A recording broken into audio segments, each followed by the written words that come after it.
దేవుని వాక్యంలోకి వెళ్దాం. పరిశుద్ధ గ్రంథం నుండి కీర్తన గ్రంథం 139వ కీర్తన.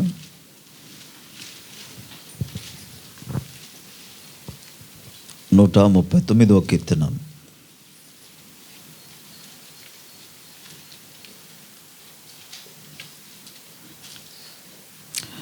ఇరవై 23-24 వచనాన్ని చదువుకుందాం.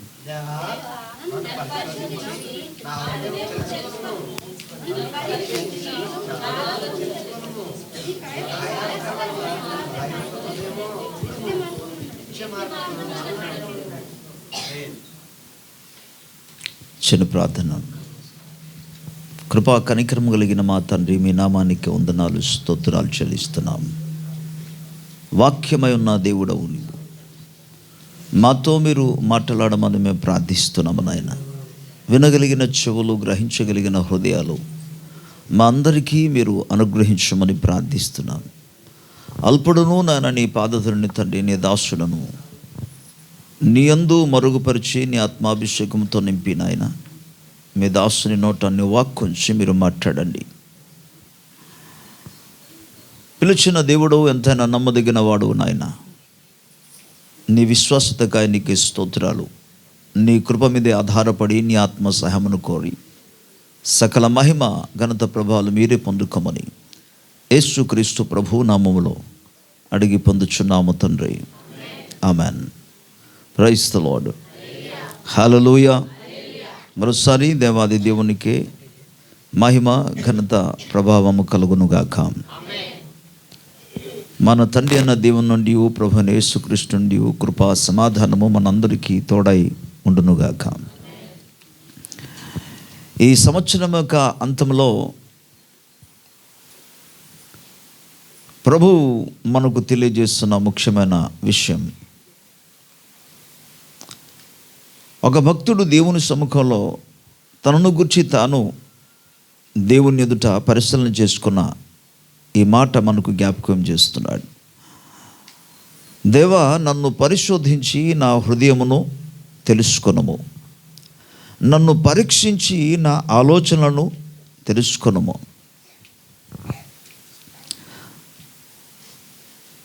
గడిచిన 12 నెలలు 52 వారాల్లో నీ యొక్క హృదయపు స్థితిని, లేదా నీ యొక్క స్వభావమును, నీ యొక్క ప్రవర్తనను దేవుని సన్నిధానంలో పరిశీలన చేసుకొని సరి చేసుకోవాల్సిన సమయం ఇది.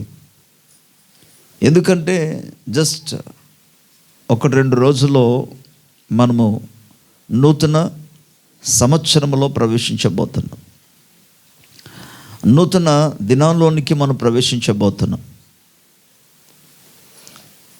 అందులోనికి ప్రవేశించక మునుపు దేవుడు మన కొరకు ఏర్పాటు చేసిన, సిద్ధపరిచిన ఆ మేళ్లను మనం అనుభవించక మునుపు జీవితాలను పరిశీలన చేసుకోవాల్సిన అవసరత ఎంతైనా ఉంది. దీని గురించి ఆలోచన చేస్తే క్రైస్తవ జీవితంలో ఎన్నిసార్లు ఈ 363 రోజుల్లో ఎంతమంది రెగ్యులర్గా ప్రార్థన చేయగలిగారు? నీ జీవితంలో ఎప్పుడైనా ఈ 363 రోజుల్లో ప్రార్థన మానేశావా? ప్రార్థన పట్ల నిర్లక్ష్యం చేసావా? భక్తుడు చెప్తున్న మాట ఏంటో తెలుసా? దేవా, నన్ను పరిశోధించి నా హృదయమును తెలుసుకొనుము, నన్ను పరీక్షించి నా ఆలోచనలను తెలుసుకొనుము అంటూ, నీ కాయాసకరమైన మార్గము నా యందు ఎన్నదేమో చూడుము, చూసిన తర్వాత నన్ను నిత్య మార్గమున నడిపించుము అంటాడు. మనకు తెలుసు దేవుని మార్గము నిత్య మార్గము, నిత్య జీవము కలిగిన మార్గము, సత్య మార్గము. బట్ ఆ మార్గంలో నడవక మునుపు మొదట మన జీవితాలను పరిశీలన చేసుకోవాలి. అందులో భాగంగా ఈ 363 రోజుల్లో అసలు ఎన్నిసార్లు నువ్వు ప్రార్థన మానేశావు? నేను మాట్లాడేది ప్రజెంట్ వ్యక్తిగతంగా నువ్వు చేస్తున్న ప్రార్థన. ఒకవేళ నీవు మానివేసిన స్థితిలో ఉంటే this is the right time, ఇది సరైన సమయం. ప్రభు దగ్గర పరిశోధించుకొని, ఓకే, ప్రభు దగ్గర నీ బలహీనతను ఒప్పుకొని సరిచేసుకొని ముందుకు సాగవలసిన అవసరం ఉంది. ప్రభుకి స్తోత్రం. అండ్ ద సెకండ్ వన్ చూస్తే, ఎన్నిసార్లు నీవు దేవుని వాక్యము ఈ 363 రోజుల్లో ఎన్నిసార్లు దేవుని వాక్యం చదివావు, లేదా ఎన్నిసార్లు దేవుని వాక్యం చదవకుండా మానేశావు?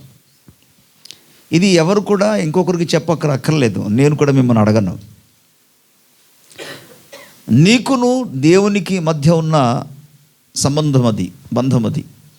ఎన్ని మార్లు దేవుని వాక్యాన్ని నువ్వు చదవకుండా మానేశావు? ఒకవేళ మానేస్తే దేన్ని బట్టి మానేశావు? ఏ కారణాన్ని బట్టి మానేశాం?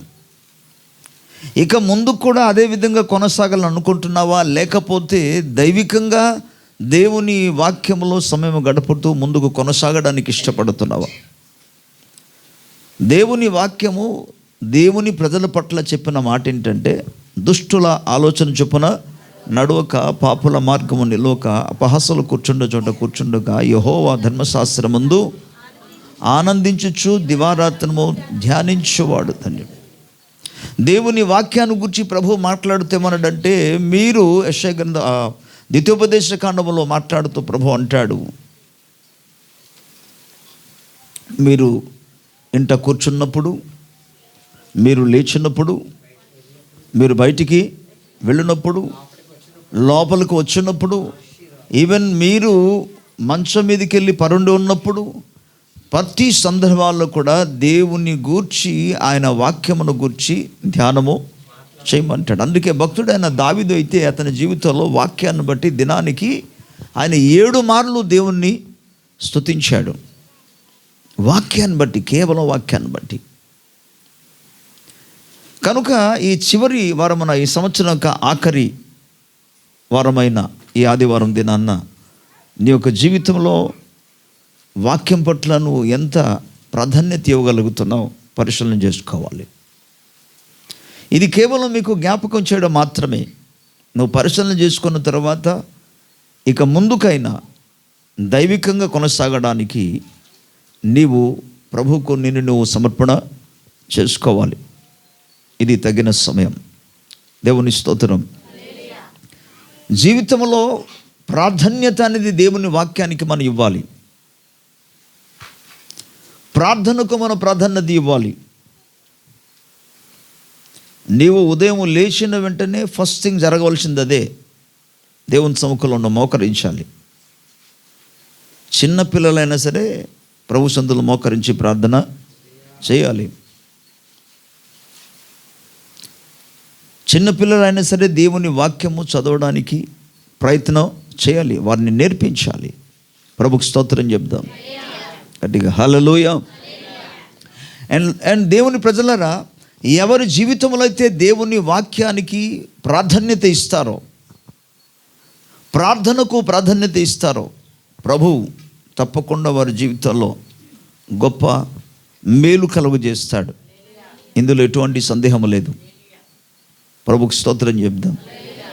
ఒకసారి నీ హృదయాన్ని పరిశీలన చేసుకో. ఇప్పటివరకు మీ జీవితాన్ని గురించి మాత్రం మాట్లాడుతున్నా.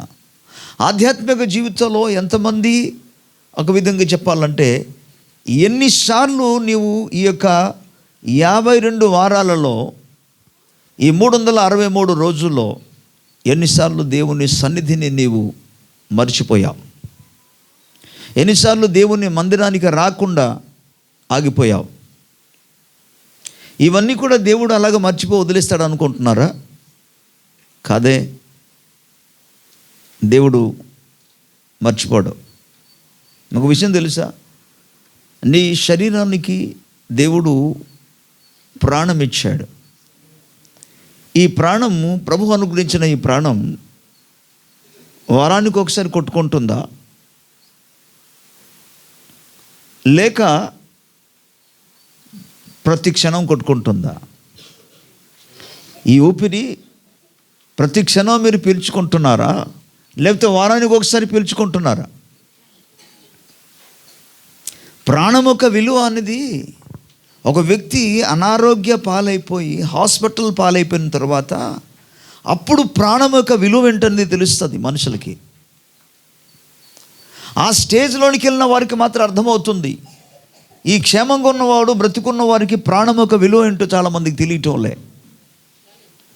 దాని వెల ఏంటో వాళ్ళకి అర్థమవుతుంది. దానికోసం ఎంత డబ్బులు ఖర్చు పెట్టాలో వాళ్ళకి అర్థమవుద్ది. అప్పుడు ప్రాణం ఏంటో తెలుస్తుంది. దేవుని స్తోత్రం చెప్దాం గట్టిగా, హల్లెలూయ. అందుకు దేవుడు అనుగ్రహించిన ఈ యొక్క ప్రతి క్షణంను నువ్వు అనుక్షణము కూడా దేవుని సముఖములో, దేవుని బిడ్డలారా, ప్రభు నీకు అనుగ్రహించిన యొక్క జీవం అనే కృపావరంలో నువ్వు పీల్చుకుంటున్నావు ఊపిరి, గాలి ప్రభు ఉచితంగా ఇచ్చాడు, అనుక్షణం ఇచ్చాడు. ఒకవేళ వారానికి ఒకసారి ఇచ్చానంటే అర్థం ఏంటి? నీ పరిస్థితి ఏంటి? అందుకు దేవుని నువ్వు జ్ఞాపకం చేసుకోవాలి. ఎవ్రీడే నువ్వు దేవునికి జ్ఞాపకం చేసుకోవాలి. ప్రతిసారి కూడా దేవుని సన్నిధిని నువ్వు జ్ఞాపకం చేసుకోవాలి. దేవుని సన్నిధికి అందుకే వెళ్ళాలి. ప్రభుకు స్తోత్రం, హల్లెలూయా. నీ ఊపిరి ఉన్నంత, అందుకే పౌలు అంటాడు, బ్రతుకుట క్రీస్తే, చావైతే లాభం. నేను బ్రతుకుంటే కేవలం ప్రభు కొరకు బ్రతుకుతా. సో అందుకే ఎన్ని మార్లు నీవు దేవుని యొక్క సంఘానికి రాకుండా, లేదా ప్రార్థన కూడికలకి రాకుండా మానివేశావో ఆలోచించు, ఒకసారి పరిశీలన చేసుకో. ఇక్కడ భక్తుడైతే ఏమంటున్నాడంటే, దేవా నన్ను పరిశోధించు అంటున్నాడు. పరిశోధించి, దేవుణ్ణి పరిశోధించమంటే దేవుడు ఒక్కసారి జీవితం అంతా పరిశోధన చేసుకొని ముందు పెట్టాడు అనుకోండి, అది నీ వల్ల కాదు దేవునికి జవాబు ఇవ్వడానికి. అందుకు నీ అంతట నీవే పరిశోధన చేసుకొని ప్రభు దగ్గర నిన్ను నువ్వు సరణ చేసుకోవాలి. ప్రభుకు స్తోత్రం, హల్లెలూయా, హల్లెలూయా. కింద భాగంలో మాట్లాడుతూ ఏమంటాడంటే, నన్ను పరీక్షించి నా ఆలోచనను తెలుసుకొనుము. మొదటి భాగంలో హృదయం ఆలోచన, హృదయపు స్థితి ఏ విధంగా ఉంది. ఎందుకు దేవుడు హేబేలు అర్పణను అంగీకరించి కయీను అర్పణను అసలు అంగీకరించలేదు? దేని కొరకు? అర్పణలో పొరపాటు లేదు అక్కడ. కయీను యొక్క హృదయపు స్థితి బాగోలేదు. అందుకే అట్టివారు ఇచ్చిన అర్పణను దేవుడు లక్ష్య పెట్టలేదు అక్కడ. దేవుడు అందుకు చూసేది హృదయాన్ని చూస్తాడు. మనకు తెలుసు, పరిశుద్ధ గ్రంథంలో సమూయేలు మొదటి గ్రంథమందు మనం చూస్తే, దేవుడు సమూయేలు ప్రవక్తను బెత్లెహేములో ఉన్న యెష్షయి ఇంటికి పంపించాడు. నా ప్రజలైన ఇశ్రాయేలు మీద నేను రాజుగా ఒక వ్యక్తిని అభిషేకించబోతున్నాను, నువ్వు వెళ్ళి అతన్ని రాజుగా అభిషేకించు, పట్టాభిషేకం చేయించమని పంపిస్తే సమూయేలు వచ్చాడు. డైరెక్ట్గా ప్రభు చెప్పిన స్థలానికే, ప్రభు చెప్పిన ఇంటికి వెళ్ళాడు. యెష్షయి ఇంటికి వచ్చాడు. యెష్షయి ఇంటికి వచ్చి అడిగాడు, బాబు మీ కుమారులలో ఎవరున్నారు తీసుకురండి, పిలువండి. దేవుడు నాకు చెప్పాడు, మీకు దేశానికి, ఇజ్రాయెల్ దేశం మీద రాజుగా నియమించబోతున్నాడు కనుక పిలిపించమంటే తన జ్యేష్ఠ కుమారుని పిలిపించాడు. తన జ్యేష్ఠ కుమారుని పిలిపిస్తే జ్యేష్ఠ కుమారుడు వచ్చారు. ముందుకు వచ్చే అతన్ని చూసిన వెంటనే, మీరు గమనించండి, నేను చెప్పేది వినండి. చూసిన వెంటనే సమూయేలు ఏమనుకున్నాడు తెలుసా? ఇతడు కరెక్ట్గా దేవుడు ఏర్పాటు చేసిన వ్యక్తి. తన ఎత్తు చూశాడు, తన ఆకారాన్ని చూశాడు, తన స్వరూపాన్ని చూశాడు. ఇవన్నీ చూస్తుంటే సామర్థ్యంగానే కనబడుతున్నాడు. ఇతని దృష్టికి కనబడినంత మాత్రాన దేవుని దృష్టికి అది తగినవాడని అర్థము కాదు. అనేక సందర్భాలలో మనం విఫలమైపోవడానికి కారణం ఏంటంటే, దేవుని దృష్టికి ఏది అనుకూలమో వాటిని గురించి మనం ఆలోచన చేయకుండా మనుషుల దృష్టికి అనుకూలమైన వాటినే మనము ఎంచుకుంటున్నాం. ప్రభుకు స్తోత్రం చెప్దాం గట్టిగా, హల్లెలూయా, హల్లెలూయా. కాబట్టి ఏ సమయంలో మొదటి గ్రంథంలో చెప్పబడిన ఈ 16వ అధ్యాయంలో చక్కటి మాట మనకు కనబడుతుంది. 7వ వచనంలో అంటాడు, అయితే యెహోవా సమూయేలుతో ఇలాగూ సెలవిచ్చెను, అతని రూపమును అతని ఎత్తును లక్ష్య పెట్టకుము. ప్రభుకు స్తోత్రం. అతని రూపమును అతని యొక్క ఎత్తును చూడవద్దు, వాటిని లక్ష్య పెట్టవద్దు. అంటే మనిషి ఏం చూస్తాడు? పై రూపాన్ని చూస్తాడు. ప్రభు అక్కడ జవాబు ఇస్తాడు, మనిషి పై రూపాన్ని చూస్తాడు కానీ దేవుడు అంతరంగమును. ప్రభుకు స్తోత్రం చెప్దాం. హృదయం యొక్క స్వభావాన్ని చూస్తాడు. ఒక మనిషి దేవుని దృష్టిలో అంగీకరింపబడాలంటే ప్రియులరా, బాహ్య రూపాన్ని బట్టి అంగీకరింపబడడు, అంతరంగ స్వభావాన్ని బట్టి అంగీకరించబడతాడు. అంతరంగ స్వభావాన్ని బట్టి తృణీకరించబడతాడు. అంగీకరించబడాలన్నా తృణీకరింపబడాలన్నా అంతరంగములో లేకపోతే హృదయ స్వభావాన్ని బట్టి మాత్రమే. దేవుని స్తోత్రం చెప్దాం. అందుకే మనం అన్యుల వల్లే దేవుని మందిరానికి వచ్చి ఆరాధన చేయకూడదు. అన్యులు దేవుని మందిరానికి, అంటే మన మందిరాన్ని పద వాడుతున్నాం, గుడులకని వాళ్ళు వెళ్ళినప్పుడు వారు స్నానం చేసి శుభ్రం వస్త్రం మంచిది వేసుకొని వెళ్ళిపోయి ఏదో చేస్తే ఆరాధన అయిపోయింది, దేవుడు అంగీకరిస్తానని వాళ్ళు అనుకుంటున్నారు. దేవుని ప్రజలు కూడా దేవుని మందిరానికి వచ్చినప్పుడు స్నానం చేసి మంచి వస్త్రాలు, చక్కటి వస్త్రం ధరించుకొని వస్తే దేవుడు అందులో ఆనందించే దేవుడు కాదు. ఎందుకంటే పై వస్త్రాలు కాదు దేవునికి కావలసింది, హృదయపు స్థితి దేవునికి కావాలి. అంతరంగం యొక్క స్వభావము సరిగ్గా ఉండాలి. Praise the lord. ఈ హృదయపు స్థితి బాగులేకే అనేక మంది బాగు లేకుండా కూడా దేవుని మందిరానికి వచ్చి సేవ చేసి ఆరాధన చేసి వెళ్ళిపోతున్నారు. కానీ దేవుడు అంగీకరించాడా? అంగీకరించలేదా? వాటిని గురించి పరిశీలన అసలు చేసుకోవట్లేదు. మనం పరిశీలన చేసుకోవాల్సిన సమయం. ప్రభుకు స్తోత్రం. హల్లెలూయా. ప్రాముఖ్యమైనది. అందుకే ఎత్తును చూడకూడదు, పై రూపాన్ని చాలామంది వస్త్రాన్ని చూస్తారు. నేను వస్త్రానికి వ్యతిరేకేనేం కాదు. తెల్లటి వస్త్రం కాదు ముఖ్యమైనది, తెల్లటి హృదయం ఉండాలి, తెల్లటి స్వభావం ఉండాలి. ఇతరుల పట్ల అసలు ఏ స్టేజ్లోనికి రావాలంటే నీ మీద ఒక వ్యక్తి తప్పు ఆరోపించగలిగిన స్థితిలో ఉండకూడదు. ఎన్ని ప్రయత్నాలు చేసినా సరే నీ మీద ఎటువంటి తప్పు కనబడకూడదు. ఆ స్టేజ్లోనికి రావాలి. అది సరైన హృదయం. ప్రభుకు స్తోత్రం. అలాగని చెప్పి శత్రువులు ఉండారని అర్థం కాదు. శత్రువులు ఉంటారు నీ మీద, బట్ శత్రువులే నీ దోషాన్ని, నీ యొక్క తప్పిదాలను పరిశీలన చేసి నేను పట్టుకోవడానికి, ఆ దోషాన్ని తప్పిదాలను ఎత్తి చూపించడానికి ప్రయత్నం చేసినప్పుడు నీలో ఆ దోషమును కానీ తప్పు కనబడకూడదు. అందుకే there is no perfect person in the world. ఈ లోకంలో పరిపూర్ణుడు ఎవరు లేరు, యేసు ప్రభుకు తప్ప. అయితే లోకంలో పరిపూర్ణ ఎవరు లేరు కదా అని మీరే చెప్పారు కదా పాస్టర్ గారు. అందుకే మళ్ళీ ఈ బలహీనత ఉంది అంటే కుదరదు. దాన్ని మనం సరి చేసుకోవడానికి ప్రయత్నం చేసుకోవాలి. అందుకే హృదయపు స్థితి ముఖ్యమైనది, హృదయంలో ఉన్న స్థితి. రెండవదిగా మనం గమనించినప్పుడు, అందుకే మనకు తెలుసు హృదయము అన్నిటికంటే మోసకరమైనది, అది ఘోరమైన వ్యాధి గల దాన్ని గ్రహింపగలిగిన వాడు ఎవరు?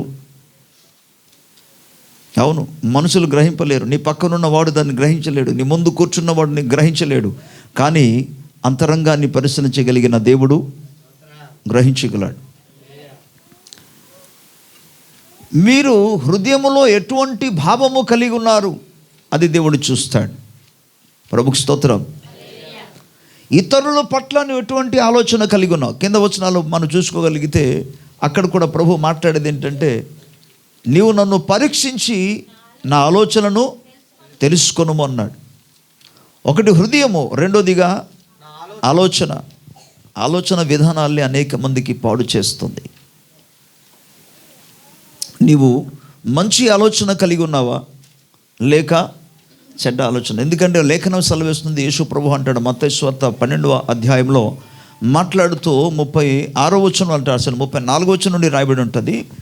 సజ్జనుడు తన మంచి ధననిధి నుండి సద్విషయాలని తీసుకొస్తాడు, దుర్జనుడు తన చెడ్డ ధననిధి నుండి దుర్విషయములే ఆయన తీసుకొస్తాడు.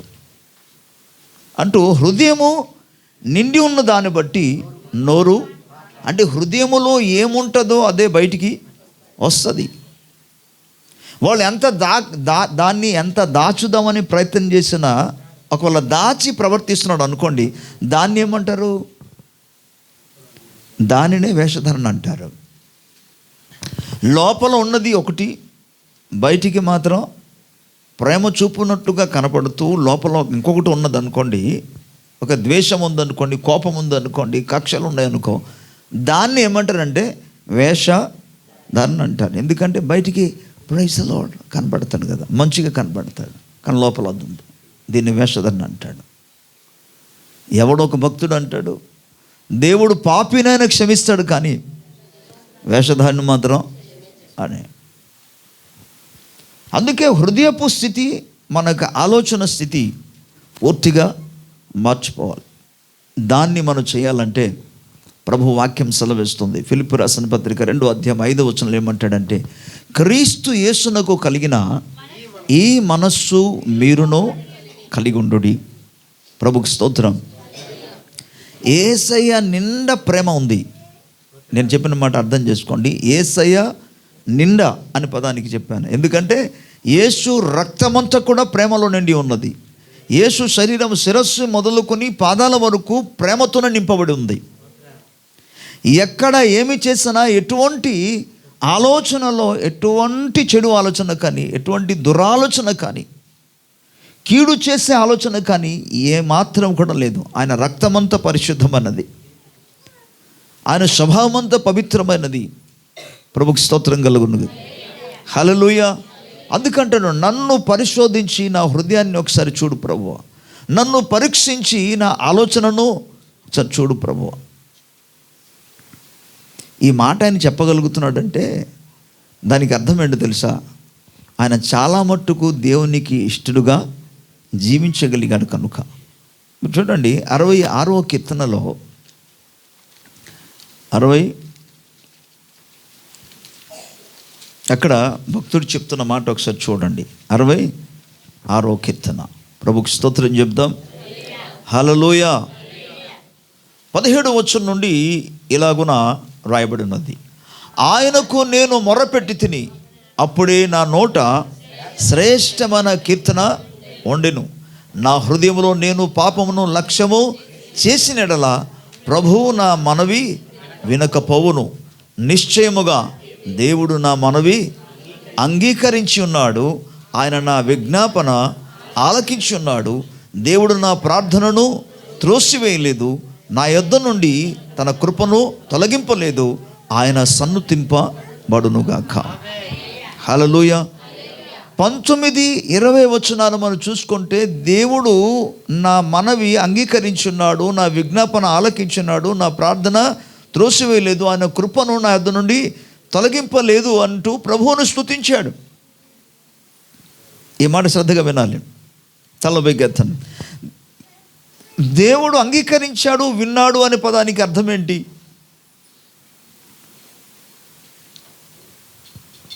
దానికి ఆన్సర్ పై వచనం మనకు తెలియజేస్తుంది. ఏమని? నా హృదయంలో నేను పాపమును లక్ష్యము చేసినడలా ప్రభువు నా మనవి. అంటే దేవుడు ఆయన మనవి ఆలకించాడు, ఆయన విన్నపాలు ఆలకించాడు, తన ప్రార్థన ఆలకించాడు. అంటే ఆ పదానికి అర్థం ఏంటి అంటే, పై వచనంలో తనలో పాపానికి లక్ష్యము చేయకుండా, పాపానికి స్థానము ఇవ్వకుండా ఆయన జీవించగలిగాడు కనుక దేవుడు అతని ప్రార్థన ఆలకించాడు. ప్రభుకి స్తోత్రం. ఆయన పరిశీలన చేసుకొని చెప్పుకుంటున్నాడు ఈ మాట. మన పై వచనం చదువుకున్న 17 వచనంలో, ఆయనకు నేను మొర్ర పెట్టి తిన, అప్పుడే నా నోట శ్రేష్టమైన కీర్తన. ఏ రోజునైతే మొర్ర పెట్టాడో ఆ రోజే దేవుడు అతని నోట ఒక శ్రేష్టమైన కీర్తన పెట్టాడు. అంటే ఆ పదానికి అర్థం ఏంటంటే, దేవుడు అప్పుడే అతనికి ప్రార్థనకు జవాబు ఇచ్చాడు. దేని నిమిత్తాన్ని విన్నపం చేశాడు, దేని కొరకైతే ఆయన విజ్ఞాపన చేశాడు, దేని కొరకైతే ఆయన ప్రార్థన చేశాడు, వాటికి దేవుడు వెంటనే జవాబు ఇచ్చాడు. కనుక అప్పుడే నా నోట శ్రేష్టమైన కీర్తన. అంటే దేవుడు జవాబిచ్చిన వెంటనే పాటలు వచ్చింది అతని నోటి నుండి. ప్రభు నా జీవితంలో అద్భుతం చేశాడని, మహత్కారం చేశాడని, స్వస్థపరిచాడని, విడుదల కలుగజేశాడని అతడు ప్రభువును స్తుతించడం మనకు కనబడుతుంది. ప్రభుకి స్తోత్రం. ఆ రీతిగా చేశాడు కనుక అతని ప్రార్థన త్రోసివేయబడలేదు. దేవుని యొక్క కృప అతని నుండి తొలగింపలేదు. ప్రభుకి స్తోత్రం. అందుకే అంటాడు, హృదయాన్ని మనం దేవుని సముఖంలో పరిశీలన చేసుకోవాలి. హల్లెలూయా. ఆలోచన విధానాలు ఎప్పుడు మీరు చూడండి, ఆది కాండము 6వ అధ్యాయంలో మనం చూసుకుంటే మనుష్యుని యొక్క హృదయంలో ఉన్న ఆలోచనలు, తలంపులు అది ఎల్లప్పుడూ చెడ్డదే. మీరు ఒక మాట మీకు చెప్పాలి. ఒక వ్యక్తి తప్పు పని చేశాడు అని అంటే ఆ తప్పు పని వెంటనే జరిగింది కాదు అది. లేదా ఒక వ్యక్తి క్రియ జరిగించాలన్నప్పుడు ఆ క్రియ వెంటే జరిగిపోయిన క్రియ కాదు. వినండి అమ్మా, వినండి. మొదట ఆలోచన అనేది క్రియలోనికి నడిపిస్తుంది.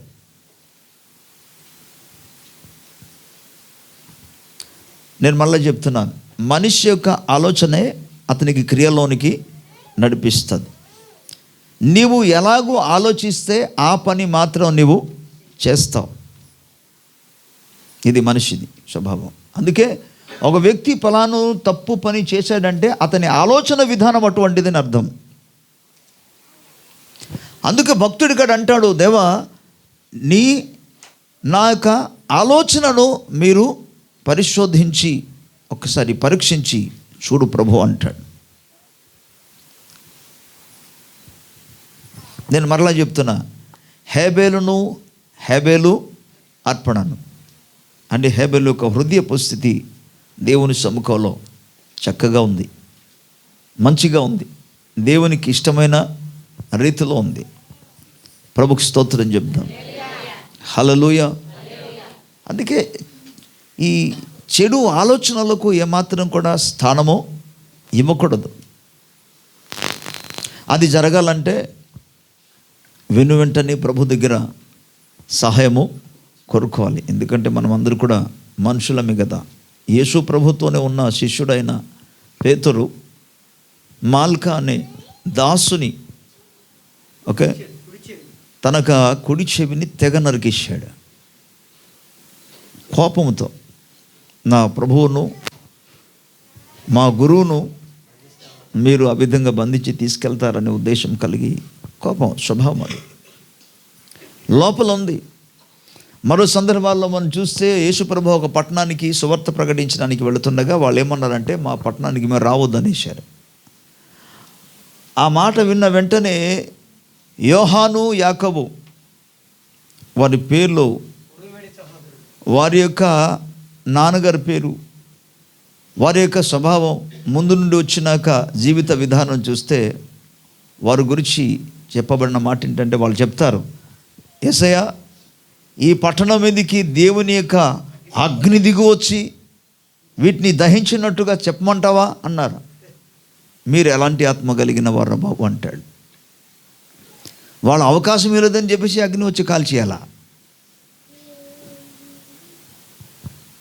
మీరు ఎటువంటి ఆత్మ కలిగిన వారు, ఎలాంటి ఆలోచన కలిగిన వారు, ఎటువంటి స్వభావం కలిగిన వారు, అది సరైనది కాదు అంటాడు. ఈ కత్తి తీసి నరికిన పేతురుతో కూడా ప్రభు ఏమంటే, ఎవడు కత్తిని ఉపయోగిస్తాడు కత్తి చేతనే వాడు చంపబడతాడు, కనుక ఇలాంటి పనులు చేయకూడదు, నీ కత్తి నీ వరలో పెట్టమన్నాడు. దానికి ముందు రాత్రి ప్రభు చెప్పాడు కాబట్టి ఇదే అనుకున్నాడు ఆయన. మీరు ఎవరికైనా సరే మీ దగ్గర కత్తి లేకపోతే కత్తి తెచ్చుకోండి అని చెప్పాడు. కత్తి ఉంచుకోమని చెప్పాడు. దాన్ని ఆయన మైండ్లో పెట్టుకున్నాడు మనవాడు. కత్తి అంటే కరెక్ట్ టైంలో సరైన రీతిలో మనం వాడాలేమో, అందుకే ఇప్పుడు మనం ఉపయోగిద్దామని చెప్పేసి మాల్కా అనే ఈ యొక్క రోమా సైనికుని యొక్క చెవిని తెగ నొరికేశాడు. మీరు చాలామంది తొందరపాటు ఎక్కువ. కత్తి పట్టుకోమన్నారు, కత్తి దగ్గర ఉంచమని చెప్పాడు కానీ నరకమని చెప్పలేదు కదా. అందుకే కత్తి అన్న వెంటనే ఆ నరకేమంటారు అని ముందుకు వచ్చేస్తాడు. కత్తి అన్నాడంటే దాన్ని ఏం చేయమన్నాడు ఒకసారి వినాలి ఫస్ట్. అంత తొందరపాటు ఉండకూడదు. సో దేవుని లేఖన భాగాల్లో హృదయము మనం పరిశీలన చేసుకొని మంచి హృదయంతో ప్రభువును మనం సేవిస్తే అప్పుడు నీకు దేవుని బిడ్డలారా, మిగతా వాళ్ళలాగా నీకు ఆర్థిక వ్యవస్థ బాగలేకపోయినా, మిగిలిన వారి వల్లే నీకు కొత్త వస్త్రాలు లేకపోయినా దేవుడు నీ ప్రార్థన అంగీకరిస్తాడు. ఏంటి కొత్త వస్త్రాలు ఉండి దేవుడు ప్రార్థన అంగీకరించకపోతే ఏం ప్రయోజనం? పండగ టైంలో పండగ చేసుకుంటామని చెప్పి నువ్వు పండగలో బాగా ఆనందిస్తావు. దేవుడు కానీ నీవు చేసిన ఆరాధన అంగీకరించకపోతే ఏం ప్రయోజనం? నువ్వు చేసిన పండుగ అంతా వేస్ట్ కదా. అందుకే ఇజ్రాయెల్ ప్రజల గురించి గత కాలంలో మేము జ్ఞాపకం చేశాను. వారి పండుగ విషయంలో మీ పండుగలు నాకు అసహ్యం అన్నాడు. ఆమోసు గ్రంథంలో 5వ అధ్యాయంలో 21వ వచనం నుండి 23వ వచనం వరకు చదువుకుంటే అక్కడ మీ పండుగ దినములు నాకు అసహ్యములు, మీ పాటలు కూడా ధ్వని నా యొద్ద నుండి తొలగిపోమనివ్వన్నాడు. మీ స్వరమండలం యొక్క నాదములు నాకు వినుటకు అసలు అసహ్యంగా ఉందరా బాబు, నాకు వద్దు అని అన్నాడు. ఎందుకు దేవుడి మాట చెప్పాడు? పాట పాడకూడదని చెప్పాడా? ప్రార్థన చేయకూడదని చెప్పాడా? ఈవెన్ మీరు చూడండి దేవుని లేఖన భాగంలో ఇర్మియా గ్రంథంలో కూడా ప్రభువు మాట్లాడుతూ ఇజ్రాయెల్ ప్రజలు చేసిన తిరుగుబాటు స్వభావాన్ని బట్టి, అలాగే వారి యొక్క విశ్వాసఘాతకమైన జీవితాన్ని బట్టి దేవుడు వారి మీద కోపగించి ప్రభు ఏమన్నాడంటే ఇర్మియాతో అంటాడు, నీవు వారి కోసం ప్రార్థన చేయొద్దన్నాడు. అంటే ప్రార్థన చేయొద్దని అర్థమా? కాదు, వారి స్వభావాన్ని బట్టి ప్రభు ఒకటి చెప్పాడు. కాబట్టి పాటలు పాడకూడదని అర్థం కాదు. వారి స్వభావాన్ని బట్టి అటువంటి స్వభావం కలిగి ఉండి దేవుని దృష్టికి అసహ్యమైన పనులు చేస్తూ, అసహ్యమైన క్రియలు చేస్తూ, ఓకే, హృదయపు స్థితి బాగులేకుండా పాడితే అది నాకు వద్దు అంటాడు. హృదయపు స్థితి బాగులేకుండా వాయిద్యములు వాయిస్తే స్వరమండలమ ధ్వని అది వద్దు అంటాడు ప్రభు. హృదయపు స్థితి బాగలేకుండా పండుగలు చేస్తే అది వద్దు అంటున్నాడు దేవుడు. అంతేకాని పండుగ చేయకూడదని అర్థం కూడా కాదు. యేసు ప్రభు స్వయంగా పండుగలు ఆచరించారు. బట్ యేసుక్రీస్తే మనకు పండుగ. అసలు ప్రభుకు స్తోత్రం.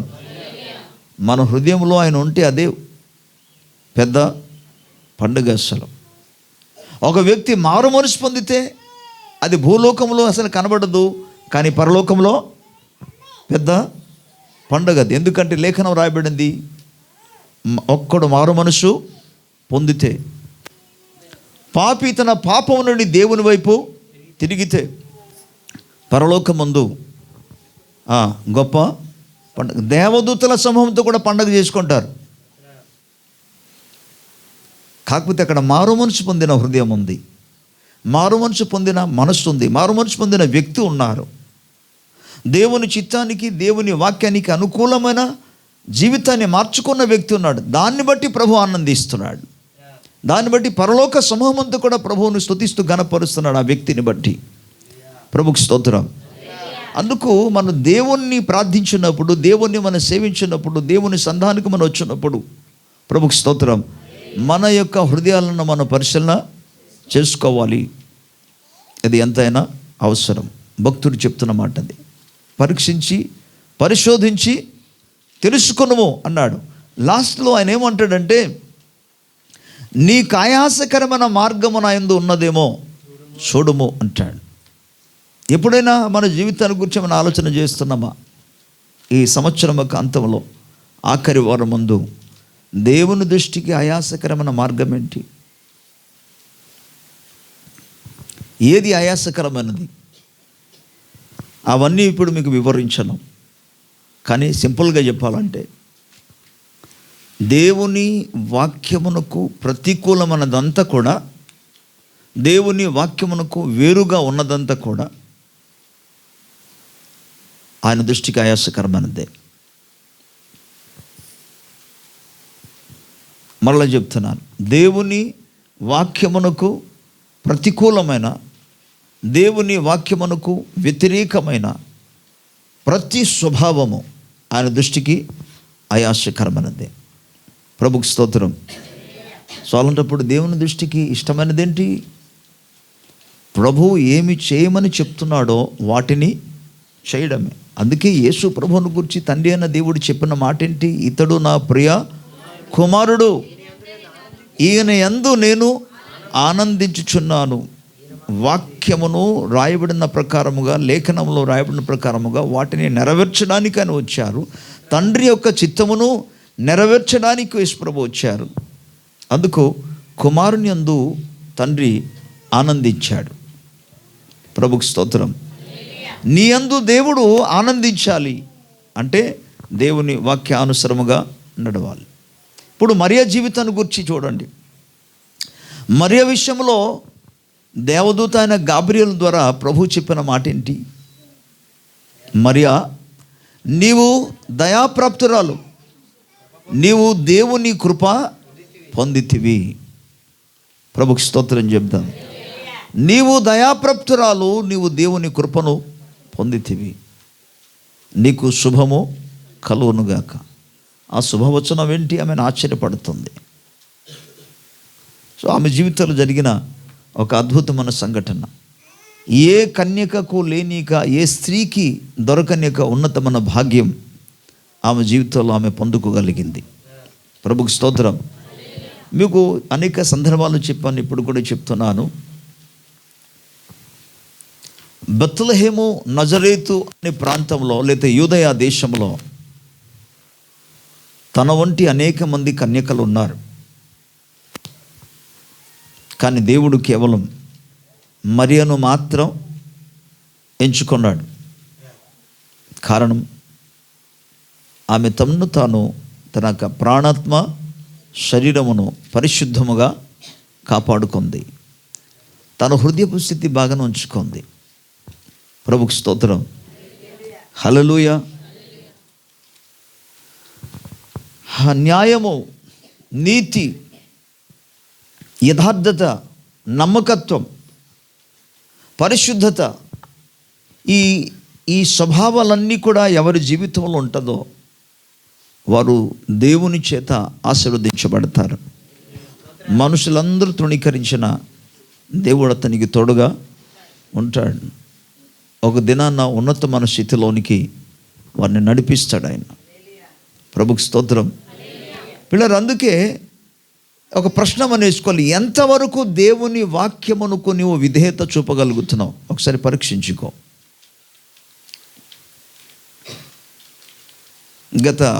నిన్నటి దినాన జ్ఞాపకం చేశాను, యాకోబు పత్రిక నుండి ధ్యానం చేసుకున్నాం.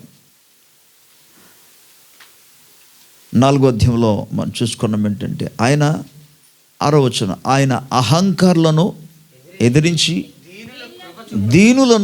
దీనులకు కృప చూపే దేవుడు. అహంకారులు అంటే ఎవరు?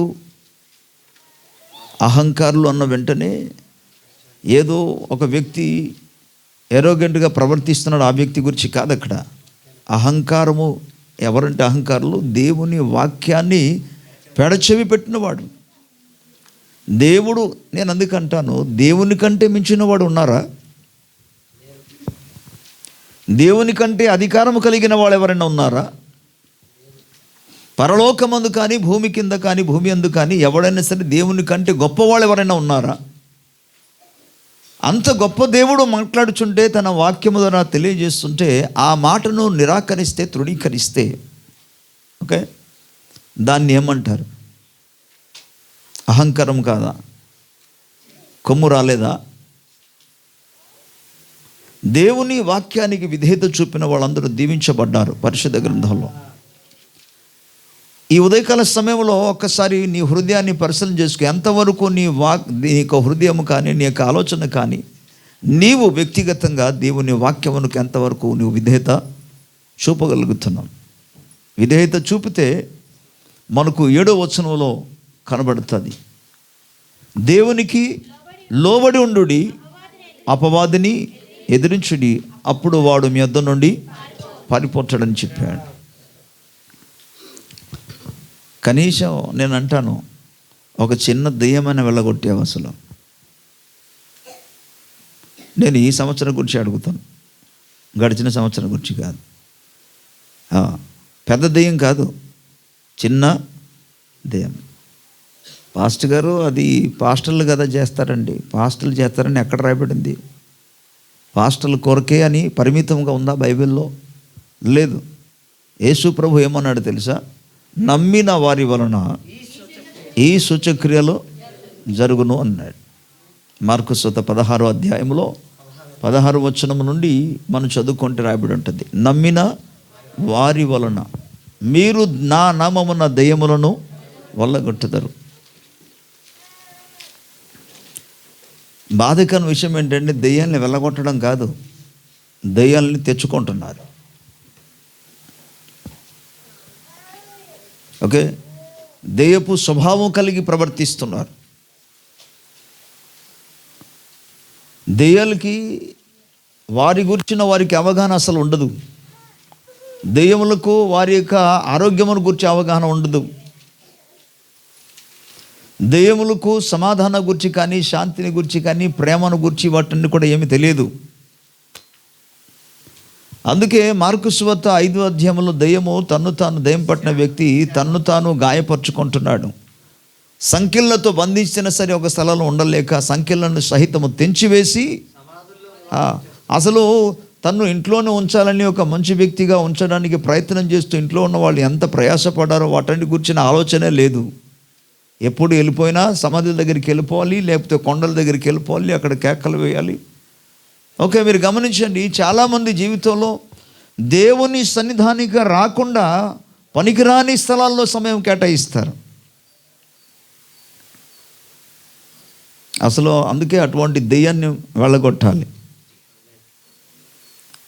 మన స్వభావాలను పరిశీలన చేసుకొని మనం ఎప్పుడు కూడా ఎక్కడ ఉండాలంటే దేవుని బిడ్డలు దేవుని మందిరంలో ఉండాలి, దేవుని బిడ్డలు దేవుని సన్నిధిలో ఉండాలి, దేవుని బిడ్డలు ప్రార్థన స్థలంలో ఉండాలి, దేవుని బిడ్డలు ప్రార్థించు వారితో కలిసి ఉండాలి. ప్రభుకి స్తోత్రం, హల్లెలూయా.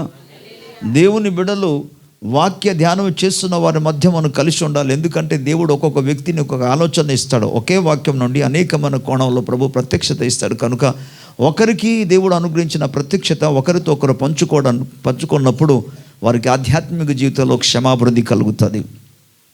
ప్రభుకి స్తోత్రం. సనిగే వాళ్ళతో కలిసావనుకో, సనిగే బుద్ధి నీకు వస్తుంది. ఇతరులను తప్పు పట్టే వారితో కలిసావనుకో, నీకు కూడా కొద్ది కాలానికి ఇతరుల గురించి ఎవడు ఏం చేశాడో వాటిని అటువంటి స్వభావం నీలోనికి వస్తుంది. మీరు ప్రార్థించే వారితో మీరు కలిశారనుకో, నీ కూడా ప్రార్థన చేస్తావు. పరిశీలన చేసుకొని మనం ఎంతవరకు దేవుని వాక్యానికి విధేయత చూపగలుగుతున్నాం. మీరు చూడండి, పిల్లలు అనేక మంది చెడిపోవడానికి కారణం, స్కూల్ కాలేజ్కి వెళ్తున్న పిల్లలందరూ కూడా చెడిపోవడానికి కారణం ఏంటంటే అటువంటి స్వభావం కలిగిన వారితో వెళ్ళి వారు సహవాసం చేయటం మూలంగా. ఒక్కొక్కసారి నువ్వు వద్దన్నా సరే వాళ్ళు ఈడ్చుకొని తీసుకెళ్తారు. నా దగ్గర డబ్బులు లేదురా అంటే కూడా వదిలేస్తారు అనుకుంటున్నారా? నో, పర్లేదురా ఇస్తాను రమ్మంటారు. అదే నాకు బాగలేదురా అంటే ఇవ్వరు. మా ఇంట్లో ఒక అవసరం ఉందిరా అని అంటే అది దానికి ఇవ్వరు. కానీ మత్తు పదార్థాలన్నీ కూడా సేవించడాన్ని మాత్రం ఫ్రీగా ఉచితంగా. దుష్టుడు ఎంత దుష్టుడు అంటే అపవాది ఒక వ్యక్తిని చెరలోనికి తీసుకెళ్ళడానికి ఉచితంగా ఇస్తాడు. ఉచితంగా దొరుకుతుంది కదా. కొంతమంది ఎందుకయ్యా తాగావంటే ఏమంటారు తెలుసా? నేను డబ్బులు ఇవ్వలేదు, నా చేతులు డబ్బులు లేవు, నేను కొనలేదు, వాళ్ళు ఇచ్చారు అంటే ఇస్తే తాగేస్తావా? మనిషి యొక్క స్వభావం. నాకు తెలిసిన ఒక అబ్బాయి ఒకరోజు, పాస్టర్ గారు ప్రార్థన చేయండి. దేనికోసం? ఈరోజు డ్యూటీ ఉంది, డ్యూటీ లేకుండా వారు ఫోన్ చేయకుండా, ఫోన్ చేసి రమ్మని పిలవకుండా ప్రభు కార్యం చేయాలండి, దీని కొరకు ప్రార్థన చేయండి అన్నారు. ఎలాగుంది మైండ్? బాగుందా లేదా? మీకు బైక్ చూడడానికి బాగానే ఉన్నట్టుగా అనిపిస్తుంది. కాదు, తన లోపల ఉంది ఏంటంటే వాళ్ళు ఫోన్ చేస్తే వెళ్ళిపోతామని. అందుకే వారు ఫోన్ చేయకుండా, అసలు నిజంగా నీకు ఆలోచన ఉందనుకోండి, ఏం చేయాలి? వాళ్ళు ఫోన్ చేసినా ఏం చెప్పాలి? ఫోన్ చేసినా ఏం చెప్పాలి? వినండి, కొన్ని ఈ మాట ఇలా చెప్తున్నందుకు అపార్థం చేసుకోవద్దు, వాక్య ఆధారంలో ఉంది, నేను చూపించగలను. దేవుని సన్నిధానానికి, దేవుని మందిరానికి వెళ్ళడానికి ఏదో ఒక విషయం చెప్పండి, పర్వాలే. ఎక్కడికి వెళ్ళడానికి? అదేంటి ఫస్ట్ గారు మీరు ఇలాగా మాట్లాడతారేంటి? ఉంది, ఆధారంలో ఉంది. ఎక్కడికి వెళ్ళడానికి? మొదటి విషయం చెప్పనా, ఇజ్రాయేలు ప్రజలందరినీ కూడా దేవుడు ఐగుప్తు దేశము నుండి విమోచించి వాగ్దాన దేశంలోనికి తీసుకెళ్ళడానికి వీరితో వాగ్దానం చేశాడు, ఇజ్రాయేల్ ప్రజలతో. కానీ ఫరో రాజుతో ఏమని మాట్లాడుతున్నారు? మేము మా దేవుడని యెహోవాను సేవించున్నట్లుగా మమ్మను పోనిమో అంటాడు. ఏమని చెప్తున్నాడు అక్కడ? మా దేవుడని యెహోవాను సేవించున్నట్లు అక్కడ అంటున్నాడు. బట్ నిజమైన ప్లాన్ ఏంటి? పరిపూర్ణంగా ఐగుప్తు దేశం నుండి విమోచించబడి వారు వాగ్దాన దేశానికి తీసుకెళ్ళడానికే వారిని దేవుని ప్రాణాలు అది. కానీ ఇక్కడ చెప్పేది మాత్రం మా దేవుణ్ణి అందుకే అంటాడు, మీరు నా కోసం కూడా ప్రార్థన చేయండి, నా కుటుంబం కోసం ప్రార్థన చేయండి, ఓకే, నా దేశం కొరకు మీరు వెళ్ళి బలులు మీ దేవునికి అర్పణ చేయండి, మా కోసం ప్రార్థన చేయమంటాడు ఆయన. తనకు తెలియదు ఆ విషయం. సో ఒక మంచి కార్యము చేయడానికి, తప్పించుకోవడానికి ఏదో అని మనం చెప్పవచ్చు. అందుకే దేవుని సన్నిధానికి వెళ్ళడానికి, ప్రార్థన మందిరానికి వెళ్ళడానికి, ఉపవాస కూడికల్లోనికి మనం వెళ్ళడానికి, ఒక వ్యక్తికి సహాయం చేయడానికి వెళుతున్నప్పుడు దేవుని స్తోత్రం చెప్పండి. మనం ఏదో ఒకటి చెప్పి తప్పించుకొని రావచ్చు, అందులో పొరపాటు ఉండదు. దేవుడు అటువంటి వాడిని క్షమిస్తాడు. ఎందుకంటే మంచి కార్యం కోసం నువ్వు వెళుతున్నావు కాబట్టి, తన దగ్గరికి వస్తున్నావు కాబట్టి. ప్రభుకి స్తోత్రం, హల్లెలూయా. నేను చాలా భయపడ్డాను అసలు, కానీ వాక్యాలు తెలిసిన తర్వాత నాకు ధైర్యం వచ్చింది. ఓకే, ఏదో ఒకటి చెప్పేసి వచ్చేయచ్చు అన్నమాట. ఎక్కడికి? కానీ జనాలు చేస్తున్నది ఏంటి? ప్రార్థన స్థలానికి రాకుండా ఏదో ఒకటి చెప్పేసి బయటికి వెళ్ళిపోతున్నారు. అది గొప్ప విషయం. రెండో సందర్భం బైబిల్ గ్రంథంలో రాయబడింది. సమూయేలు. ఇప్పుడే మీకు హృదయ స్థితిని గురించి 16వ అధ్యాయంలో జ్ఞాపకం చేశాను. సమూయేలు మొదటి గ్రంథంలో 16వ అధ్యాయంలో అప్పటికే సౌలు ఇజ్రాయెల్ దేశం మీద ఏమై ఉన్నాడు? రాజై ఉన్నాడు. సౌలు ఆల్రెడీ రాజుగా ఉంటుండగానే, ఓకే, నీవు వెళ్ళి మరొక వ్యక్తిని అందరికీ తెలిసినట్లుగా రాజుగా అభిషేకిస్తానని అన్నారు అనుకో, సౌలు ఏం చేస్తాడు? చంపేస్తాడు కదా. ఆల్రెడీ దేవుని దగ్గర ఆయన చెప్పేశాడు కూడా సమూయేలు, ప్రభువా ఆల్రెడీ ఆయన రాజుగా ఉన్నాడు, నేను కానీ ఇలాగ వెళ్ళి అతన్ని అభిషేకించాను అనుకో, నా పని అయిపోద్ది ప్రభువా.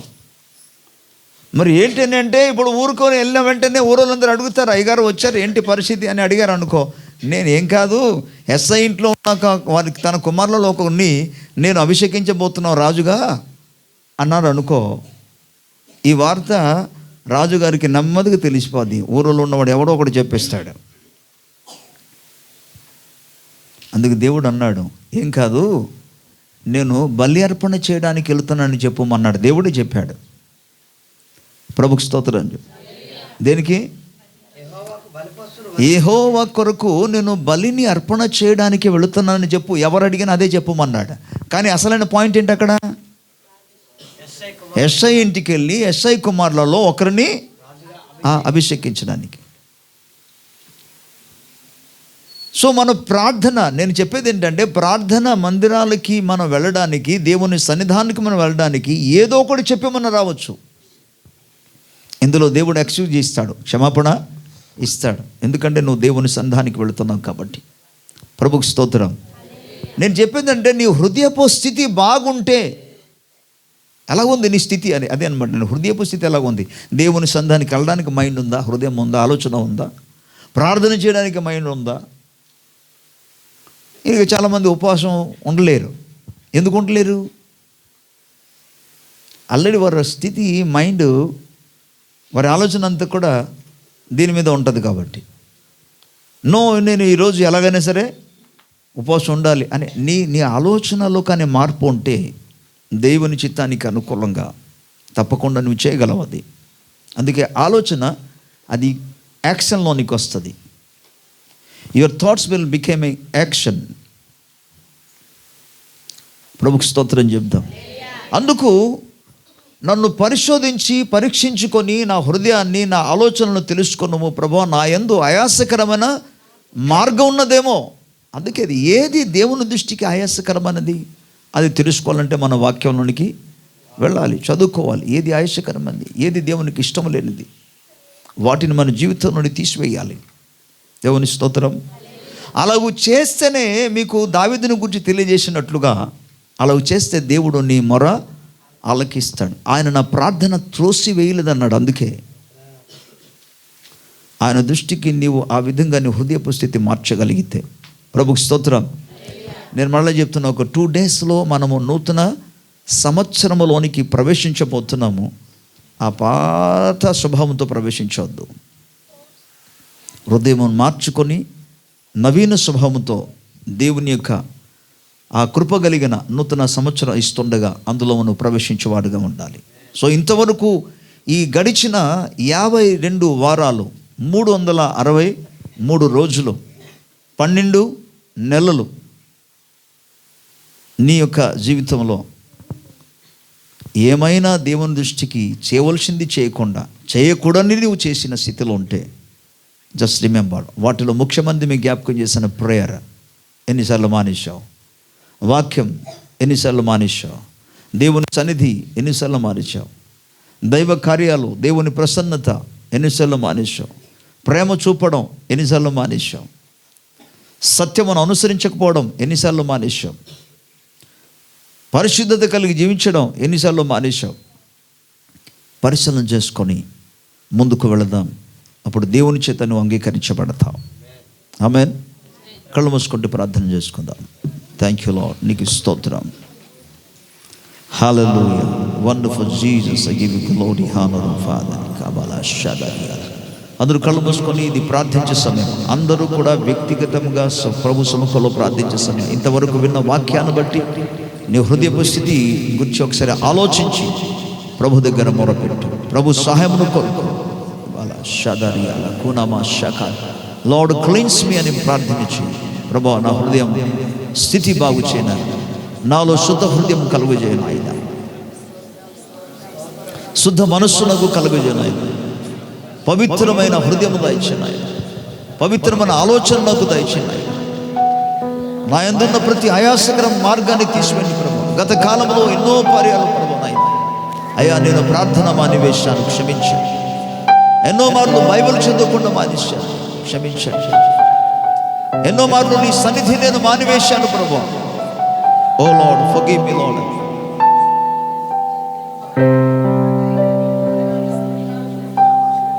నీ కొరకు ఒక ఆత్మ కూడా సంపాదించలేకపోయాను ప్రభు.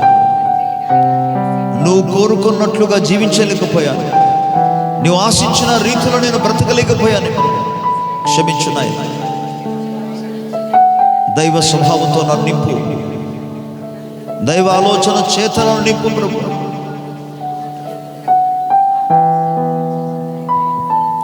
థ్యాంక్ యూ గాడ్, నీకు వందనాలు. మహోన్నతుడా, నీకు స్తోత్రం, స్తోత్రం, స్తోత్రం. Touch my Lord, touch me. Cleanse, Father, everyone. Sanctify everyone, O God, Father.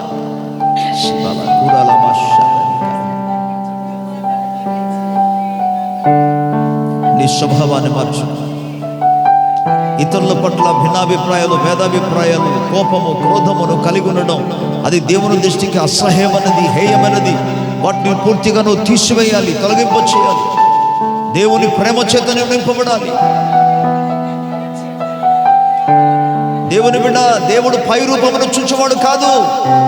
ఆయన అంతరంగాన్ని పరిశీలించే దేవుడు, హృదయాన్ని పరిశీలించే దేవుడు, నీ ఆలోచనను ఎరిగినవాడు. సరిచేసుకో నీ హృదయాన్ని, నీ ఆలోచనలో దేవుని వాక్యానికి అనుకూలంగా మలుచుకో.